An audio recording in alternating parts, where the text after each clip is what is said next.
Bonjour à tous, ravi de vous retrouver pour un nouvel épisode. Aujourd'hui, on va s'intéresser au travail de préparation avant l'écriture de votre livret 2. Il y a trop de personnes encore qui pensent que après un avis de recevabilité, hop, on prend le livret 2 et c'est parti, vive l'écriture. On prend son stylo, on prend sa plume électronique et on complète toutes les rubriques, toutes les situations, toutes les fiches d'activité, tout son écrit. Bref, on fait tout d'un coup. Si vous faites ça, vous pouvez faire ça. Euh, je serais même prête à mettre un pari que 95% des personnes qui fonctionnent comme ça ont soit une validation partielle ou une invalidation de leur démarche. Pourquoi? Parce qu'un écrit, ça se prépare, c'est tout l'intérêt du travail d'écriture, et un écrit qui concerne votre vie passée, votre vie professionnelle passée, encore plus. Le travail d'écriture va supposer un travail de distance avec soi-même, une distance avec son vécu, une distance avec ses choix, une compréhension de son fonctionnement. Et pour analyser, il faut poser les mots, il faut poser les choses, il faut poser vos grandes idées et il faut travailler de manière structurée. Comment on prépare l'écriture de son livret 2? Ça, c'est un vaste sujet, mais pour faire simple, je dirais que ça se fait grosso modo en 5 grandes étapes. La première, on part du principe que vous avez reçu votre avis de recevabilité. La première, ça va être de vous munir, si vous ne l'avez pas, du référentiel de certification que vous visez, de le lire, de le comprendre. La seconde, ça va être de cartographier votre parcours professionnel, de comprendre vraiment ce que vous avez mené pour en sortir de grandes compétences thématiques et voir ce qui pourrait être retenu dans le cadre de la certification que vous visez. Tout ne pourra pas être développé. Donc l'idée, c'est de choisir les expériences les plus pertinentes, ou en tout cas les plus complètes, qui vous permettront de valider le plus possible de compétences attendues dans le cadre de votre certification. Ensuite, une fois qu'on a fait ça, la troisième étape, ça va être de préparer votre écrit, donc de préparer la structure. Que vous soyez sur un bac, BTS, un diplôme d'État ou un master, vous allez toujours travailler en structure, en mode plan.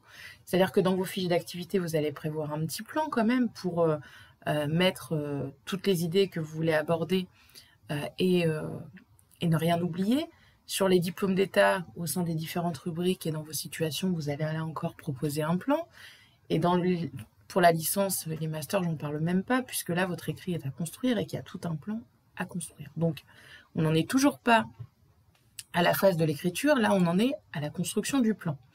Une fois qu'on a fait ça, qu'est-ce qu'on fait? On va commencer aussi à regarder son livret 2, à regarder comment il est conçu, comment il est proposé, quelles sont les rubriques, quelles sont les fiches à compléter, pour les bacs et les BTS, pour les masters, quelles sont les grandes rubriques et les grands tableaux, en sachant qu'après vous allez devoir forcément construire votre écrit, donc vous allez passer très certainement un peu plus de temps sur la construction du plan.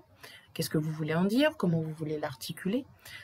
Et seulement après, la cinquième étape, une fois qu'on a fait tout ce travail de réflexion, qui peut prendre entre 1 mois, 2 mois, selon votre temps disponible et puis le niveau du diplôme que vous visez, seulement après, on va travailler l'écriture du livret 2. Et j'aurais même pu ajouter une sixième étape, donc une cinquième étape, la sixième étant consacrée à l'écriture. La cinquième étape, c'est de recenser pour les bac plus 3, bac plus 4, bac plus 5, les références que vous allez lire, que vous allez, pourquoi pas, parcourir, puis potentiellement apporter et proposer au sein de votre livret 2 pour votre bibliographie.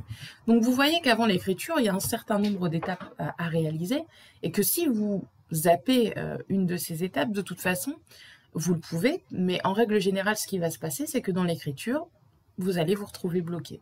Parce que vous ne savez pas où vous allez, parce que vous manquez de fluidité dans l'écriture, et puis que vos idées ne sont pas forcément cohérentes et ne s'imbriquent pas les unes aux autres, ou parce que vous n'allez pas savoir comment développer telle ou telle compétence parce que vous ne l'aviez pas pensé auparavant. Donc, c'est pas pour rien qu'il y a toutes ces étapes, c'est pas pour rien qu'on parle d'une méthodologie liée à la sélection d'expériences, à la compréhension du référentiel et à l'écriture, parce que le travail d'écriture en tant que tel est un travail qui prend du temps et qui demande une structure, autant dans l'écriture que dans l'esprit de l'écriture, et vous n'imaginez pas d'ailleurs qu'un auteur publie un livre sans avoir pensé son plan, sans avoir édité un sommaire, et sans avoir les grands chapitres et sous-chapitres de son écrit, puisque c'est ce qui va guider sa pensée tout au long de l'écriture, même si évidemment, certaines parties seront remaniées, certains chapitres seront déplacés, et c'est là d'ailleurs toute la beauté de l'écriture et du travail d'écriture qui se met en place. Voilà ce que je voulais vous dire et vous donner comme information sur la préparation de votre écrit. Vous n'avez plus qu'à, prenez ce plan d'action, et si vous n'êtes pas accompagné, essayez du mieux que vous le pouvez d'appliquer ce plan d'action. Je vous souhaite une très belle journée.